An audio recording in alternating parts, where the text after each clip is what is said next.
Fab. Okay. Well, welcome everybody. Thank you so much for joining us at this lunchtime roundtable discussion. We've called it Innovation Pathways for Researchers, and you can see some details on the screen there of our panelists. We have Dr. Jake Byrne, Assistant Professor in Education and Academic Director for Tangent. You want to give everybody a wave there? Say hi, Jake. And then we have Emma O'Neill, Technology Transfer Case Manager for Trinity Research and Innovation. Say hi, Emma. Hi there. Great. And then we have Dr. Dan Rogers, Head of Education at Tangent. Afternoon, everybody. And then there's finally me, if you hadn't guessed. I'm Maeve. I am the Program Manager for the PG Cert Innovation and Entrepreneurship. So although this lunchtime roundtable discussion is going to think kind of more broadly about, the modern context for researchers and how innovation entrepreneurship can help, you won't be surprised to find there is a tiny cell at the end. I would love it if, as a result of the discussion, anybody is interested in learning more about the program. But we'll kick off with our roundtable discussion. I think with some thoughts from our panelists in terms of our question prompts, which were what are some of the novel approaches to research and how are innovation and entrepreneurship falling into that. So as we chat, we really want to get a bit of discussion going. We'd love some audience interaction. So very much drop your questions or your thoughts into the chat as we go along, or if you want to join us via voice, that's grand. All right, who would like to kick us off? I just spoke, so I bagged going last. I will, Maeve. Thanks, Dan. Yeah. So yeah, I think we've got some really good questions here to maybe talk through.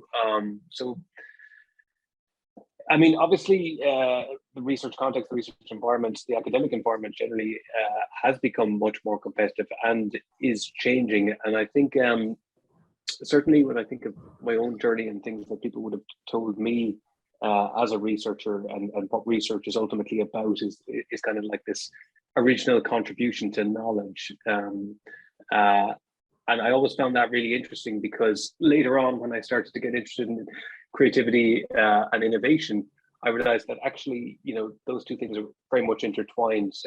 To create something new is to make that original contribution to knowledge. So I think it's becoming more and more important for researchers, and we see this over the last sort of number of years, that researchers become, I suppose, not just deep domain experts, but also that they're in a position to work cross-discipline, but also that they have maybe a familiarity with associated areas of their discipline and that they can demonstrate linkages between disciplines.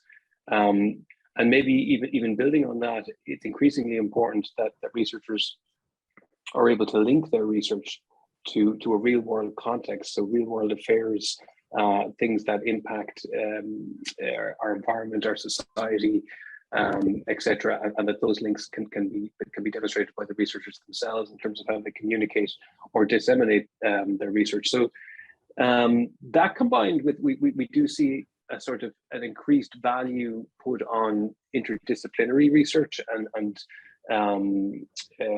the multidisciplinary environment in which I suppose innovation really thrives, having those multiple perspectives on a given challenge.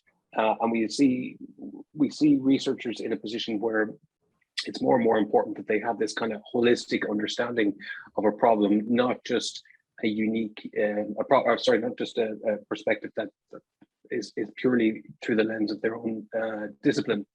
So just that, I think that's really important. I think ultimately having that more holistic understanding of the fields that they are in actually, makes it more interesting, more exciting, makes their discipline more vibrant because they've got these different perspectives.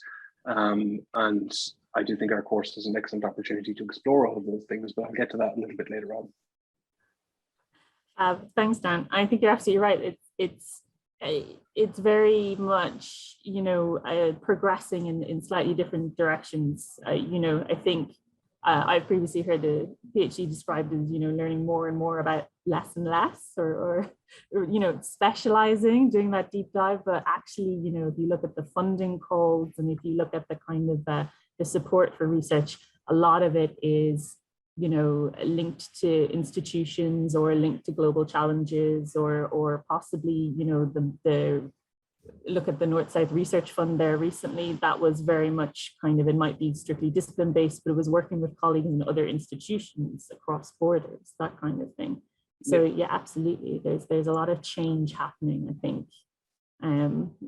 To a certain extent, it's that perennial question of does the funding follow the research, or does the research follow the funding?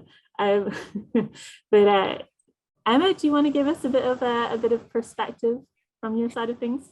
Yeah, sure. So, I think I have kind of really similar themes to Dan that I wanted to kind of talk about, in terms of how we have become much more collaborative in research, and also impact. Impact is huge, and obviously from my role in Trinity Research and Innovation, I suppose we're in a privileged position because we actually are tasked with measuring impact from research. But I kind of approached it a slightly different way. And I thought just to kind of have a look at maybe how the Irish research landscape, and this would be, I suppose, specifically really for STEM subjects, but, the interdisciplinary element of that is really important, where you're also bringing in people with, I suppose, more environmental or business expertise as well into our research. But I suppose if we look at Science Foundation Ireland as one of the key funders of research, just back in 2020, they funded 2,000 postgraduate students, around 5,500 people work on SFI projects in any one particular year. So they're massively important to Irish research context.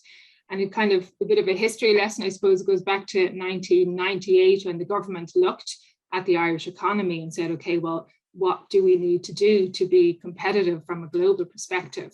And they picked ICT and biotechnology as the two areas that these are really going to be, I suppose, drivers for change in terms of the economy and global economy into the future. So they kind of picked on those two things and started to fund a lot of basic research. But over time, then that really kind of changed into more applied research.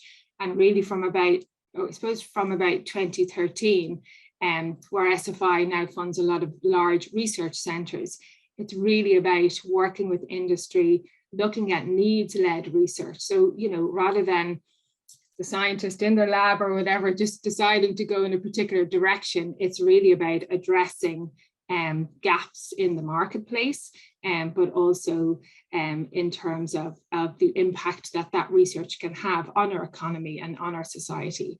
And I guess we have definitely become more collaborative, specifically, I suppose, things like through SFI research centres, where it's, we're working with industry, but it's also multidisciplinary and across all of the Irish universities. So there's no one university that has its own SFI research centre. It's spread across the island of Ireland.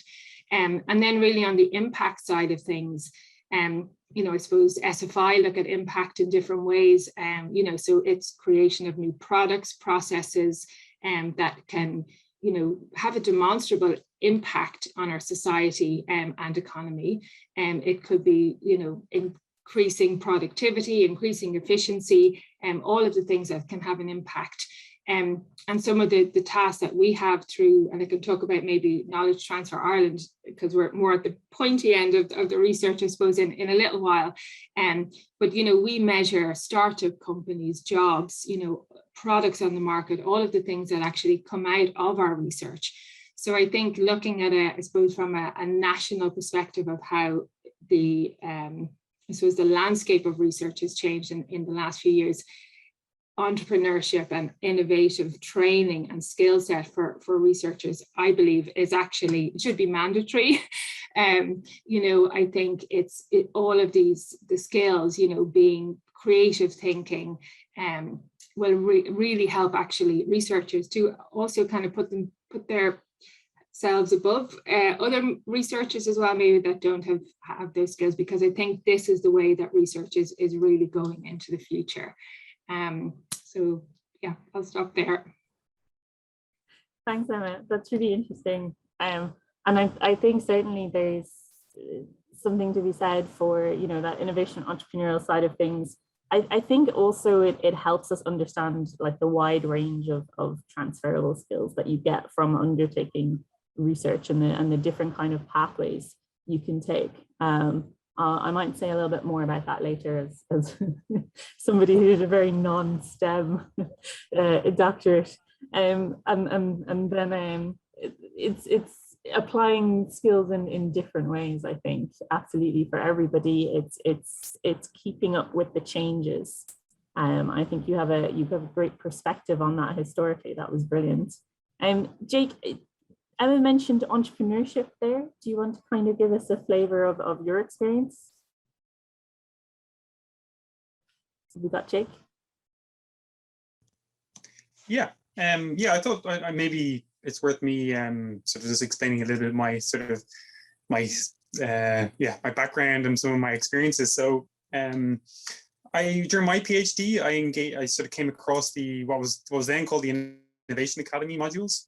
And I sort of took them on my own bat, not necessarily needing them for credit or anything like that, but just they sort of they looked very interesting and an opportunity to engage with the wider college community. And I just found the experience of that just like not only the sort of skills that were actually sort of came from that program, which is developed in the program we're sort of talking about today. You know, in terms of like that we mentioned by Em and Dan, you know, creativity and how that actually feeds into innovation. So that's, you know, using those creative processes that we probably use within research anyway, and that we don't maybe realize we're using, but actually sort of thinking about how that actually can feed into the innovation process. So it's the sort of the transferability of a lot of these skills. It was also a great opportunity to actually engage with different disciplines that I wouldn't normally traditionally engage with, and sort of explore as well. I think one of the things about that is sort of how you actually communicate your research and how you actually even try to understand other disciplines as well. And that's a great experience to sort of negotiating those things. Obviously the networking experience and the, you know, that's whether you're going to stay in academia or not. The people that you meet along the way are, you know, very important for, you know, future careers. You know, speaking to sort of a wider audience as well, that's always a useful exercise, whether it's going to conferences and things like that. So I think one of the important ones, and I think sort of Emma sort of touched on as well, is sort of bridging that theoretical and the practical, and sort of taking what, you know, maybe is your sort of theoretical work, and actually how is that actually going to you know, impact the world, whether through real world elements or industry collaborations or such. And then speaking as well, collaboration skills. I think, you know, a lot of the time research can be quite lonely, depending on if you've got like if you've got a vibrant research group, then that's great and you can get a bit of collaboration done on that. But a lot of PhDs can be quite isolating as well. So having that opportunity to engage in sort of collaboration is very important to that. And I suppose really what I found from my experience of doing that is I got some postdoc work after doing my PhD, but there was always a bit of uncertainty as to, you know, would I get a post as an academic, or would I have to explore other opportunities along the way? And through that sort of the confidence I think that I got from the program, it sort of made me sort of think about that's sort of the entrepreneurial mindset. And I sort of engaged in some consultancy work, whether that was through innovation vouchers and working with industry on some ideas. And I even started up my own consultancy company as well as part of that. And that sort of gave me sort of options as well, because of very few, you know, very few students who complete their PhD can actually get a post as an academic. So actually having that sort of broad range of skills that you sort of maybe, you know, you think when you finish the PhD that it's all about the thesis and it's all about the information that's in there, but you're also developing a whole range of different skills along the way, you know, in how to conduct the research, how do you engage with various different stakeholders, and things like that as well. So those really the program that I engaged with sort of really highlighted actually those transferable skills and actually took me outside of just the scope of the research that I was conducting, but how those skills could be applied elsewhere. I think, you know, particularly working with other people on solving problems is particularly important now in the sort of funding landscape where we're sort of looking at these sort of global challenges, and no individual can actually solve these problems, and no particular single discipline can solve these problems. So we actually do need to develop a capacity to be able to work together across disciplines and be able to communicate effectively, understand as well that creativity is part of that, and that's messy. It's not a straightforward process. I think, you know, sometimes when we produce research things, it's in a very sort of nice, neat bundle, and it doesn't really actually explain the actual process that was behind it. But, you know, innovation processes such as like design thinking are great processes that you can actually use to structure that sort of creative process. That, you know, maybe you're doing in an ad hoc way. And, you know, essentially that's going to speak to the funding landscape that is going to be out there in the future. Whether that is whether you go to academic funding, or if you go up and you start a startup, there's, you know, European funding for SMEs and things like that that actually can fund those. So you can bring your research experiences across the board, whether it is in academia or elsewhere. Yeah, I'm gonna come in there, Maeve. Sorry, I think that's a really interesting, excuse me, point around the learning about the skills that you're sort of acquiring during the PhD. I think was certainly sort of a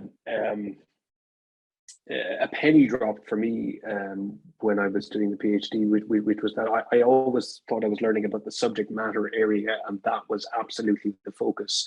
But when I kind of realized I was learning how to be a researcher, and with that came a number of other skills, and with those other skills, I could do more than just this. And I mean, if we think of some of the, I suppose, cognitive abilities that we're trying to develop in researchers, the things like critical thinking, you know, the ability to evaluate, the ability to solve problems, they're very much interlinked with, I suppose, that concept of creativity and innovation, and the development of new ideas that result in some sort of, you know, new piece of research, new output, new concepts, new policy, new idea, new product, new service. And I think what was my experience was when we did get that opportunity to work with students that were looking at a particular problem from another disciplinary perspective, you tended to sort of be reminded that you only had one particular lens on a given issue, and that was very refreshing, and it helped develop your own critical thinking, and your own ability to sort of recognize and validate problems yourself. I think it also helped in terms of the evaluation of your own research outputs. So the work that you were doing, having another perspective on that was helpful as well. I'm conscious that, you know, what we have found is that there's a lot of overlap. So between this kind of entrepreneurial mindset and what we're trying to develop and know as an entrepreneurial mindset versus what we would actually hope to develop within the context of a researcher as well. And I mean, when I think of an entrepreneurial mindset, I think of somebody who is has the ability to recognize opportunity, has the ability maybe to exploit or develop that opportunity in some way. Somebody who's sort of flexible and adaptable as well. Maybe somebody who is a strong communicator, strong collaborator, can articulate the value of a given idea. And these are all things that help and can help us be better researchers and can help in terms of research development. I think one of the things that, and maybe it's seldom maybe discussed, but intellectual risk, you know, is something that I feel is an important part of research development, and certainly is something that if you think of the entrepreneurial approach, a lot of the time it is about challenging a given status quo, are looking for a way to improve a process or looking for a way to build on something that exists already. And I think that's a critical part of how we move research domains and fields forward, is that sort of perspective. I also think like there's a certain amount of, and it's certainly something I never got any training in, but there's a certain amount of personal effectiveness necessary to carry out like research either as a student or as a staff member, and things like perseverance, and what's the word, resilience, because there's a lot of failure that goes on in the lab, a lot of experiments that don't go right, and a lot of learning that comes from that. And I think there's great kind of importance in reframing that failure and looking at it from a perspective that's maybe different to how we've traditionally done that. And I think this kind of innovative and entrepreneurial sort of atmosphere helps in doing that. I think confidence as well, to be honest. You can be confident in your knowledge of a given subject, but that doesn't necessarily mean that you're going to develop confidence in a team context or in a collaborative sort of environment. So I think there's always opportunity for researchers to develop their skills along those kinds of lines. And I think there's a lot of parallels in terms of sort of self-management between being a researcher and being an entrepreneur. And I kind of feel the need to debunk this myth that every entrepreneur is starting their own business. That is one path, that is one sort of outcome of the entrepreneurial journey, but there are many others as well. And there's plenty of documented sort of research on the entrepreneur within an organization or within alternative kinds of environments. But I do see that sort of responsiveness to opportunity and that willingness to sort of recognize the transferability of research skills into other environments as being key to opening up possibilities for the research career. And it's certainly a focus in terms of an outcome from our course as well. Absolutely, I completely agree with that. I think I'll maybe pick two that you kind of mentioned. One is the critical thinking. I think it's only when you start to kind of, or for me anyway, start to sort of try and teach undergraduates critical thinking skills was the sort of aha moment for me, where I realized that, oh, actually I'm a little bit further ahead than I thought I was. Because sometimes when you go straight through and you keep studying, you kind of you neglect to realize all the skills and expertise that you built up along the way until you try and sort of start teaching somebody else. And then absolutely the emotional resilience. They're not kidding when they talk about sort of defending your work.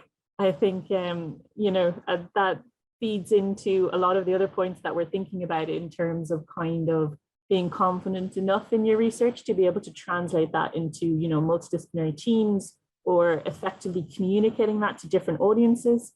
I think public engagement with research is now like a huge source of impact, and in some cases, funding, and all of that I think really needs those emotional resilience and ability to kind of believe in what you're doing and passion for communicating it.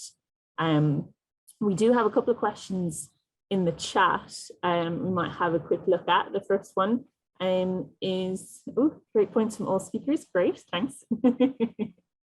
It says social innovation and wide-ranging stakeholder engagement, transdisciplinary research, are becoming ever more important for researchers to compete for EU funding. So building capacity for these is critical. What steps can we take to do that at different research career stages? A wide-ranging question there, I think. Emma, would you have any advice? So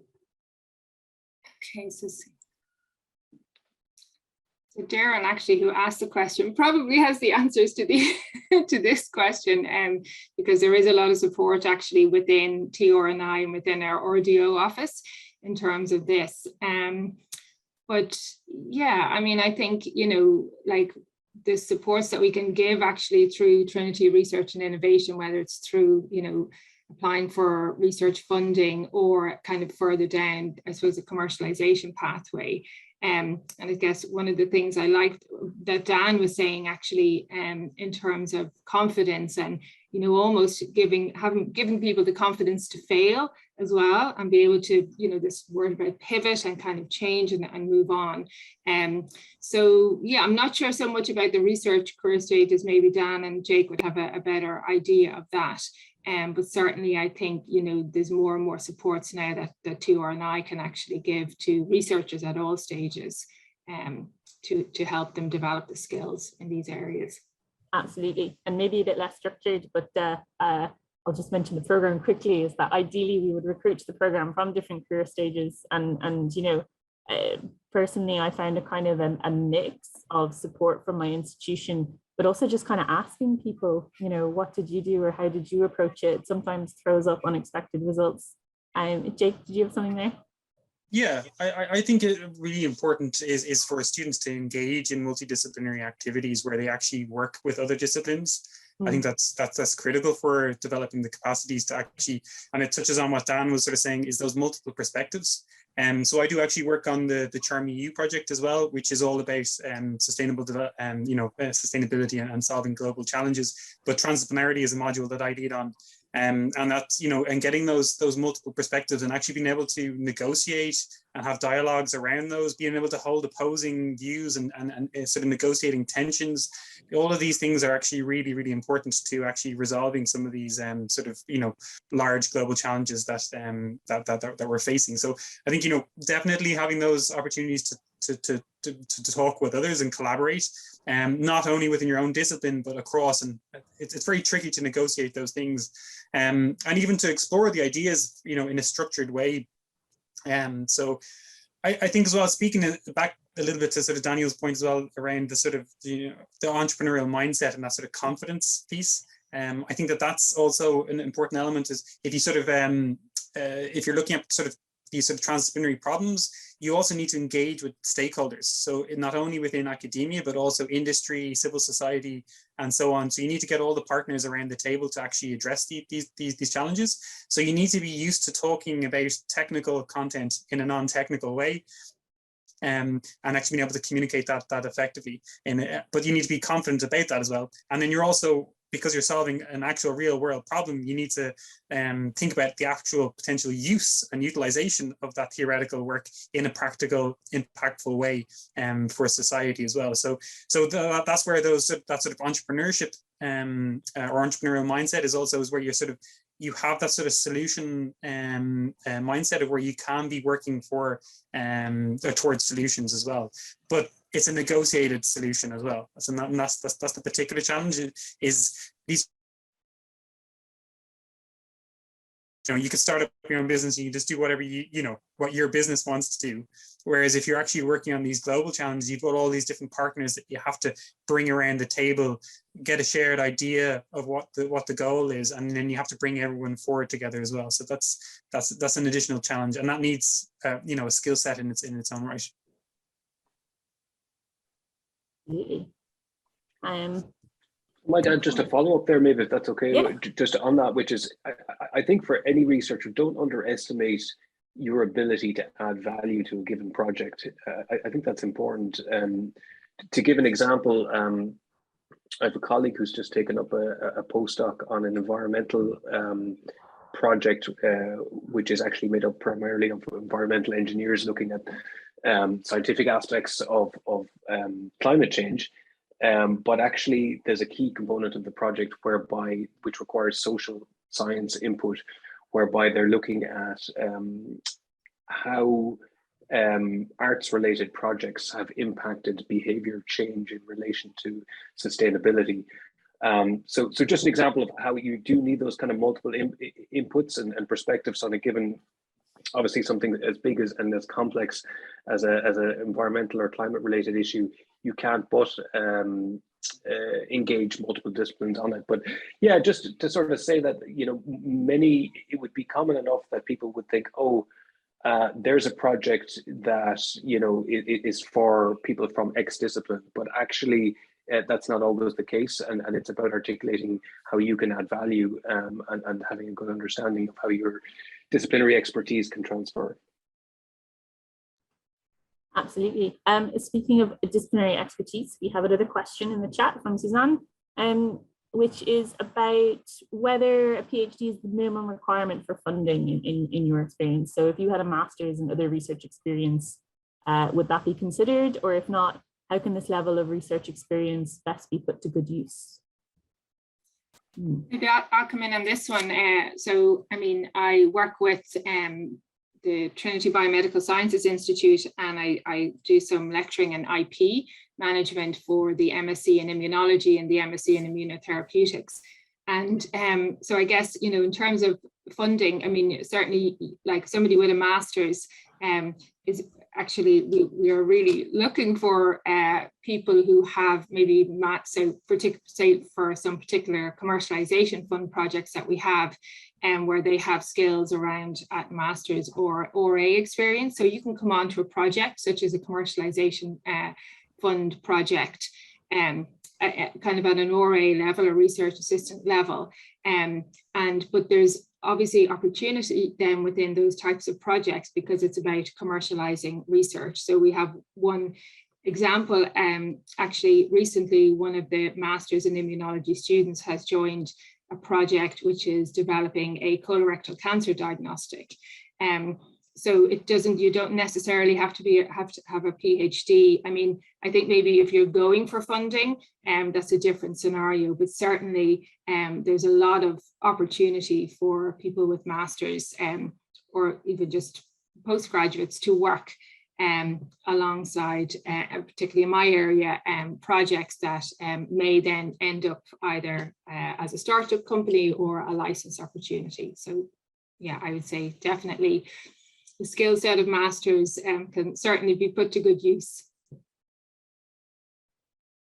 Brilliant. Thanks, Emma. And please continue to pop any kind of responses or ideas or thoughts into the chat and we'll pick up on them.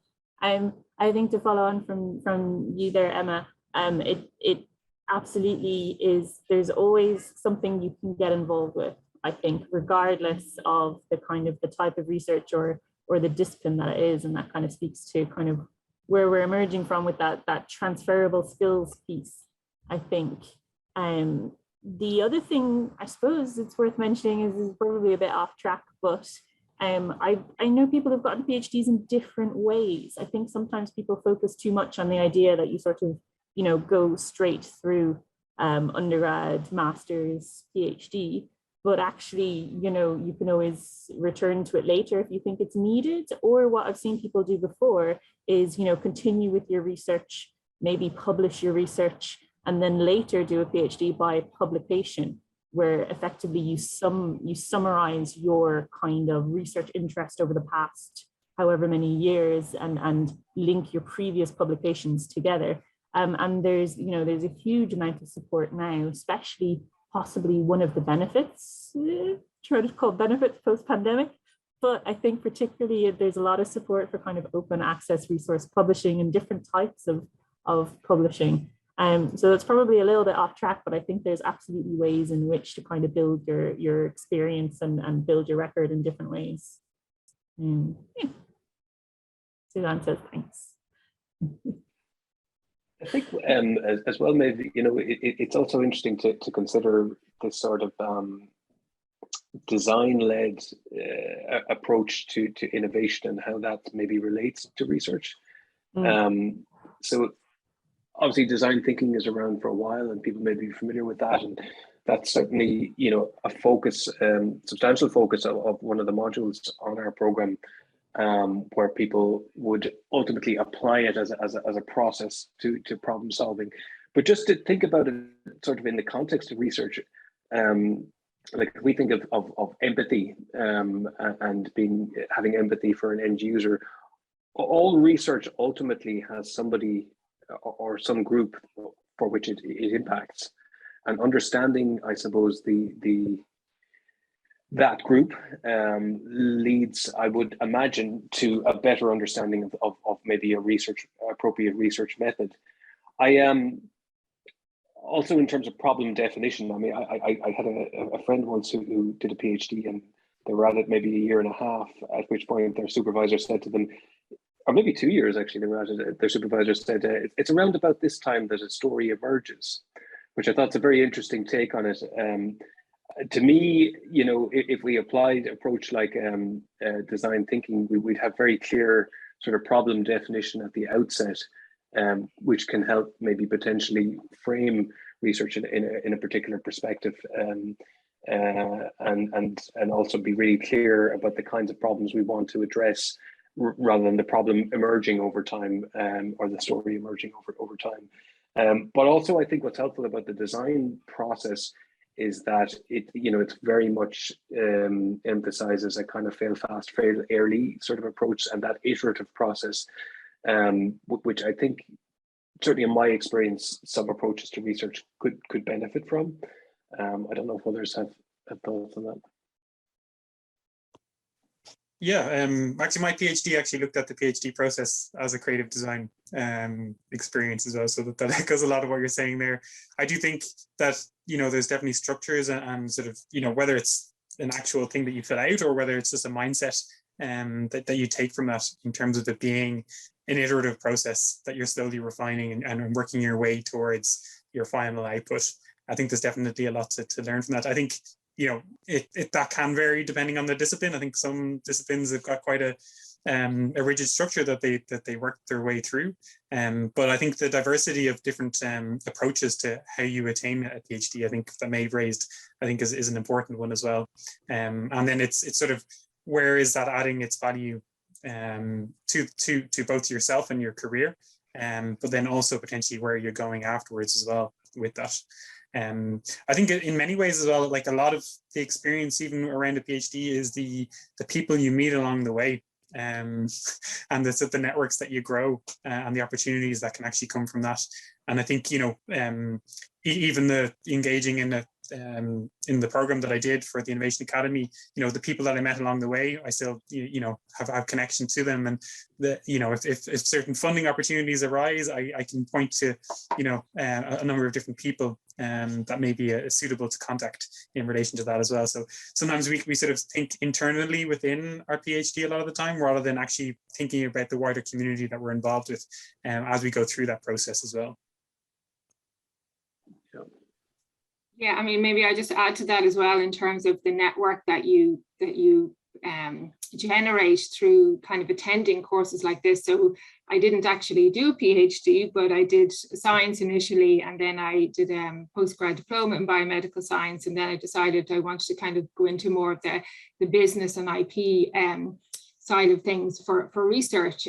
But I did a master's in technology management in UCD, and on that type of a course, there's, everybody is already working or in a company, and you learn more from the people actually how they solve problems within their, in their particular field. And sometimes actually, sorry to say, more than the lectures, like what you learn actually from other people's experiences is really key. And again, that was probably 20 years ago now I did that course, and we're still in touch, and we meet up every 5 years actually, just to come together. But I was working in Enterprise Ireland at the time. There was people from Nokia, IBM, but again, just across all different sectors, skill sets, and really that network is key. And I think any opportunity to engage in working in a team with people with different skill sets is a really great opportunity.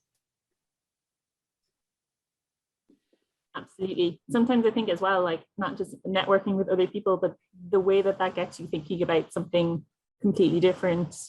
I don't know how many people, like, whether it's research or work more broadly, have had kind of a eureka moment when they were, they'd finally taken a break and done something completely different. I had one where during my studies, I was convinced to go and do something else, and they had this candlelight setup, and I suddenly realized, this is art history PhD, by the way, I suddenly realized I've been thinking about the entire 18th century viewing experience completely wrongly, because I was so fixed to the idea of stable light. And in fact, they were going around with either candlelight or torches, and there was this whole nighttime visit with torches and viewing sculpture thing. Anyway, it was a little bit too specific, but it was just a complete shift, and it changed a lot of how I approached, I suppose, what is effectively the customer journey or the user journey that was kind of at the heart of the research. So I think 2 points there is that any research can probably be brought back to those kind of entrepreneurial skills in the end, because a lot of it is just using imagination, creativity, And then sometimes I think, you know, learning about something different or talking to people about different experiences absolutely sparks like those unexpected ideas where you're sort of breaking out of the silo that you possibly found yourself in because you were so focused on what you were doing every day. I think that's an important point as well, is actually, you know, engaging in a program like this as well provides a space for you to actually reflect back on your processes and your process, you know, and the things that you're doing, and even your you know, give you that little bit of a new perspective on what you're actually doing. And that might, you know, because sometimes you're just, you know, you're on the treadmill there, just, you know, trying to go through the process that you're sort of just engaged in. And sometimes, you know, sometimes you might be frustrated and you don't know why, or there might be something that's just not clicking. And sometimes actually getting that space to actually take a new perspective on it can actually, like you say, sort of give you a whole new meaning and a whole new take on actually what's. And sometimes as well, it might be even a discussion that you're having when you're actually trying to articulate it to someone else from a different discipline. And then you realize the way you've articulated it there, hang on, that actually is something that I haven't written down or I haven't thought about before, that actually really summarizes the way I'm sort of thinking about it now. So yeah, sometimes creating these sort of spaces is important. I think also like a course like this is a great opportunity for researchers to take, I suppose, ownership of their continuing professional development and their sort of career plan. I think, you know, a bit of a generalization here, but there can be a tendency to sort of assume a certain trajectory, and it's never too early to start thinking about options and the possible sort of progression routes from research and the possible kinds of contexts in which people can work. And I just think that ownership and facilitated ownership, you know, in the context of a course like this is really important, where there's opportunity to kind of, as Jake said, sort of reflect on what the options are, explore them with colleagues, challenge them, you know, because I think there can be kind of an ideal scenario and then a realistic or more realistic scenario as well. So not to be pessimistic, but I think it's good to just kind of broaden people's horizons in terms of what their considerations for career possibilities are. And I just think a course like this can facilitate that really well. I also think because, you know, well, certainly academia and related fields are so competitive that differentiation is important. And I think a course like this actually is an excellent differentiation, because there are so many skills and so much exposure, things like the network that we mentioned already, that participants will acquire. They're fantastic talking points at future sort of employment opportunity in future employment opportunity settings. Yeah.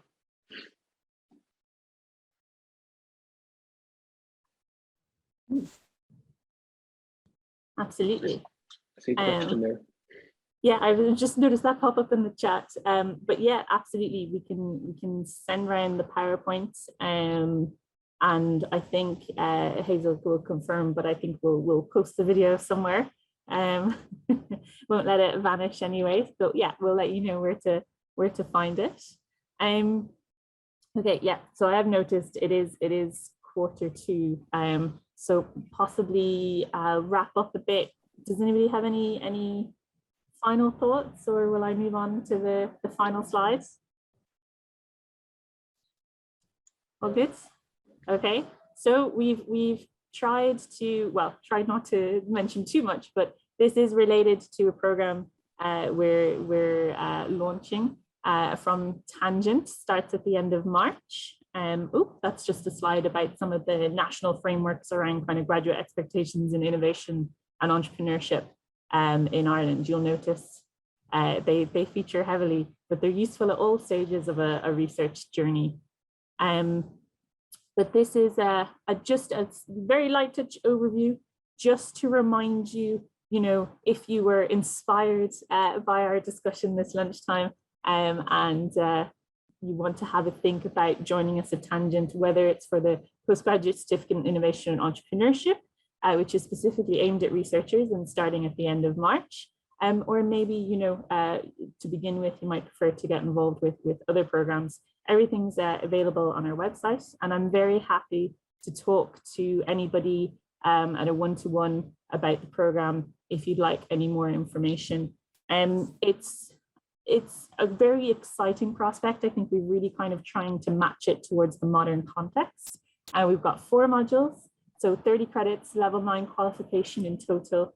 And I think as Dan mentioned just there, well, not just sort of the general conversation we've been having where we think that, you know, getting involved with other researchers in other disciplines and at different sort of levels of their research journey is really, really valuable. And that's both in the sort of ephemeral personal experience, you know, the kind of maybe the things that are less easy to pin down in terms of, you know, your experience, your networks, those conversations that spark ideas, but also, as Dan mentioned, like, you know, straightforwardly in terms of your CV, you know, having a PG cert in innovation and entrepreneurship. I think it just articulates some of those transferable skills from research and that ability to kind of use innovative thinking frameworks or design thinking that can sometimes be a little bit harder to articulate, even if you're kind of engaging with them in different ways. Okay, so I'm conscious that it's coming up to 10:02, and I know this is people's lunch break, so I do kind of want to wrap up. Do we have any final thoughts or questions for our panelists in the chat?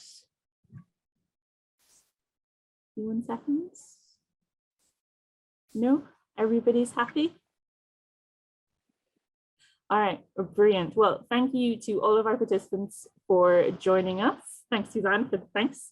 And a million thanks to our lovely panelists for coming to join us for this discussion, kind of having a general chat about our personal experiences and why we think innovation and entrepreneurship is really valuable experience for all researchers. Okay. Thanks very much. Thank you. Thanks very much.